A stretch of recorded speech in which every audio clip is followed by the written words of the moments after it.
Ano po ang inyong second meal? Yan po yung madalas na tinatanong po sa akin. Narito po, naglagay ako ng konting luya, sibuyas at bawang.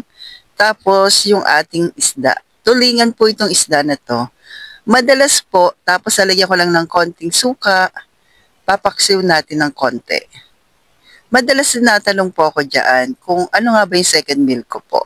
Then after po niyan, kapag naluto na, sa suka, yan, nilagyan ko po ng pechay Tagalog tapos yung unang gata ng niyog.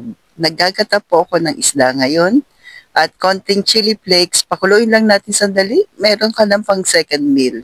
Kasi pagka madalas po, pagka meat ako sa unang meal, sa second meal, fish na lang po ako.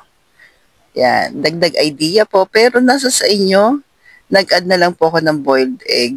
Nasa sa inyo naman po, depende kasi sa kakayanan ng bawat isa at depende rin po kung anong available dyan sa inyo po.